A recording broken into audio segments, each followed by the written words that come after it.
I don't know if you're from Toronto or know the area, but Yeah, I grew up in Toronto. okay. I'm in the UK now. Oh, okay. Yeah. So I'm just outside. It's You're like, I'm just outside. This is just how it is. I meant just outside of Toronto, but yes, I am just Oh yeah, oh yeah. outside. Yes, no, that I know about Newmarket. That's fair. Uh, Becky, it is so wonderful to chat with you. Thank you so much. I appreciate it. Oh yeah, of course. Thank you for having me. Anytime. Fashion Reimagined is fascinating, and I mean that. It was very surprising to me of the level of intense, not intensity, intricacy. That's the word I'm looking for. Intricacy involved in so much of this process. Mhm. What brought you to Amy's story? Yeah, good question. So I'll rewind to 2017 because that's when I started filming. It was quite a while ago now. And I was working for a production company in London called Duck Productions. And Duck specializes in creating video content for fashion brands. So I was doing like campaigns for big designers and creating content around London Fashion Week and was just in that world. And I had an assignment for Duck to create a short film around the Vogue Designer Fashion Fund, which is an award given to the top emerging designer in the UK each year. And so in 2017, the winner was Amy. And so I went and filmed her winning the award, which is actually how we ended up starting the film. So I'd already started on this filming a documentary. I just didn't know it yet. And we did some filming at her house. And there's a cash award attached to the prize. So I asked her, what are you going to do with the money? What's next in your career? And Amy told me she was about to embark on this mission to create a sustainable collection from field to finished garment. And she wanted to meet the sheep that were in her wool, and she wanted to meet the cotton pickers that picked her cotton. And that was just such a light bulb moment for me because I had been on my own sustainability journey for several years, having worked as an editor on an environmental documentary by a Toronto filmmaker, Rob Stewart, who's unfortunately not with us anymore, but it was called Revolution. And this is maybe 2011, and Revolution is about climate change and the collapse of the oceans. This was stuff that I never thought too deeply about before. And it was a lot of information that really knocked me sideways and honestly changed the course of my life. And so I made a lot of changes in my personal life. But by 2017 was wanting to do something that could potentially have a bigger impact. Mm. And at the same time, as a filmmaker, I was wanting to make my first feature. And so when I met Amy and she told me she was about to go on this mission and she was going to go to Uruguay, I was like, bingo, that is it. I have to follow the story. This has to be a feature film. And so that's how it started.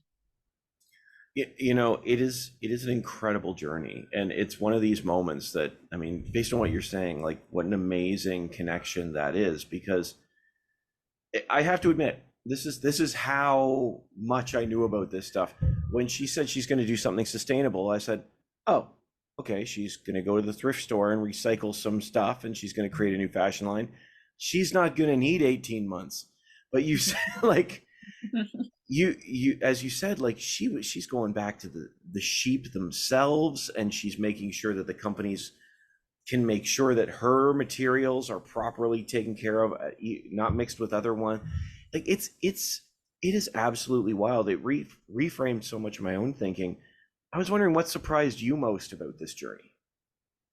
Yeah, I mean so much. And just to go back to what you were saying about upcycling pre-loved clothing, I mean that is one of the most sustainable ways that you can produce sustainable fashion. So that's not ignorant. That is actually exactly right. That is a great way to produce a sustainable collection. It is hard to find because every piece is different. So that's like a different sort of thing. But yeah, I mean, what surprised me, oh my goodness. Yes, the complexity of the fashion supply chain, the fact that there are so many different processes from starting from agriculture, starting from growing the raw material. I mean, we don't necessarily connect farming with our clothing, but that's where it begins. Otherwise, it begins with forests, making fabric out of trees, or it begins with byproducts from the petroleum industry if it's synthetic, and most clothes are synthetic now. So just thinking about like the origins of clothing is kind of like blows your mind. Then all the steps along the way, the weaving, the dyeing, the spinning, all of that, the number of countries that are involved now, it's the industry is so fragmented that, you know, to produce everything in one place almost doesn't exist anymore. And then the huge issues with the waste. So I heard actually just today that 30 to 40% of clothing that's produced doesn't even make it to the market because it's unsold or returned. And when you think of the fact that there's 100 to 150 billion garments produced each year, that's just devastating. And how resource intensive these garments are and the labor that went into them. Then you get to the market, and 3 out of 5 garments end up in landfill within a year of purchasing them. So the enormous amount of waste, the burning of stock, which is not covered in our film, but a lot of brands burn their unsold and returned stock, which is a nightmare. The contribution of fashion to ocean microplastic was really surprising to me, because we all know now about plastic bags and plastic bottles and straws, but actually the biggest contributor to ocean microplastic is our synthetic clothes shedding microfibers in our washing machines, and microfibers entering the waterways and then, you know, our oceans. That's nuts. Fashion's connection with climate change, you know, it's one of the biggest contributors to climate change, because of how energy intensive it is, because of all the transport involved, on and on and on. I continue to be shocked to this day. You know, I'm very immersed in this world now, having made this film, and I'm constantly like listening to podcasts, reading things, going to events, and I learn new shocking stuff all the time. I can only imagine. And I mean, like you said, the water waste thing was another one that I went, oh my goodness, because you know, all we ever really told about that is either landfill or, let's be serious, the little plastic things that go around your pop cans. That's really, we don't hear a lot about that. And here, I think it's 35% of microplastics comes out from garments. Is absolutely nuts. It Uh, is. Yeah. well, I want to ask you a couple ideas that come up in the film. Like, one of the things I think is so interesting is it suggested that we may have lost our love of craftsmanship. Mhm. I was wondering what that means to you, and if that's something that you feel as well. Yeah. I mean, absolutely. And I don't have the stat to hand, but we're losing traditional crafts at a very fast rate, Mm. because the industry has sped up so much, and garments are produced so quickly and cheaply. There just isn't the time or resources allotted, um, that traditional craftsmanship often needs.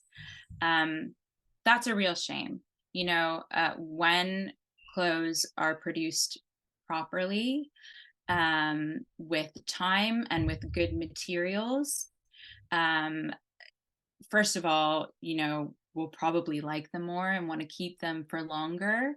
Um, and they'll last longer. They'll be more durable. We'll have more of an emotional connection to them. And that is like an absolute key to sustainability in fashion is longevity. We need to be keeping our clothes, taking care of them for much longer. And then the secondhand market has a huge part to play. But if everything is made so cheaply and falls apart within a few wears, then the secondhand market can't exist. So good craftsmanship is absolutely essential to this conversation. And I think it's really sad that we've lost our love for the craft of making clothes, because people are at the heart of making clothes, and they're incredible skills, animals, natural resources. These are not disposable items, even when they're made quickly and cheaply. They're not. There's still people involved. There's still a huge amount of water involved, and resources, and on and on and on. So I think it's really, really important that we restore that connection, and that we re-educate ourselves on the value of clothing. Well, having said that, I think that's absolutely true, especially like I said after seeing this. But it's also said that sustainability is not a purchase. I'm just wondering what that means to you, and how that changes the game, how that changes the industry for you. hmm Yeah, so sustainability is not a purchase. And what was really important to me is I didn't want people to see this film and then run out and buy a bunch of like clothes from sustainable brands. That's not the message. Actually, the most sustainable clothes are the ones you already have in your closet. And there's so many ways to enjoy fashion sustainably besides buying new. So you can buy pre-loved clothes, and there's so many exciting business models in this space right now. There's apps like Depop, Vinted. There's a website called Vestiaire Collective that sells pre-loved designer. There's lots of great stuff happening in the children's space too.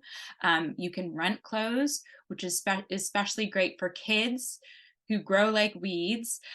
So we rented our son's wardrobe for the first year and a half of his life, from a great company. You pay monthly, like a really reasonable monthly price, and you get sent 15 pieces, that you can, per size, and then you just send it back when he grows, which I think is a brilliant model, all like made in the UK, organic cotton.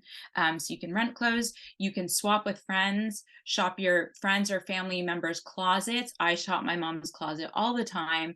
This is my mom's blouse from the 90s. About 50% of my wardrobe is either from my mom or my grandma.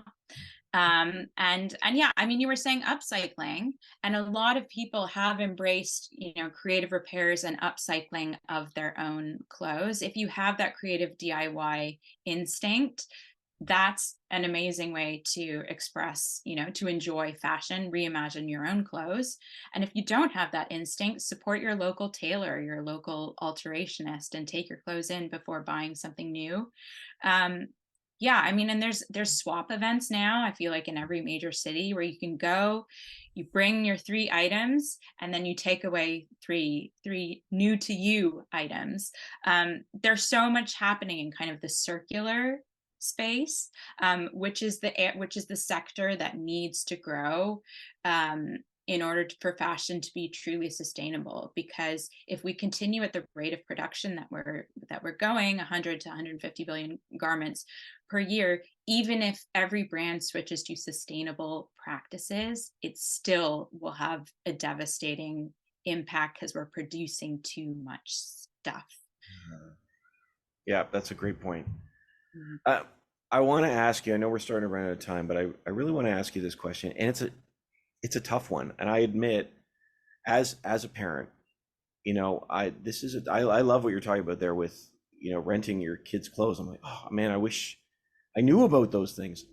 Yeah. Um, but how do we find a balance between sustainability and affordability? Because I know, with Amy's line, that's one of the first things you hear. Mhm. People aren't going to buy this. It's too much. And this is the high fashion industry. And it's Yeah. like, that's not where you hear you'd expect to hear people say, nah, it's going to be too much money. Yeah.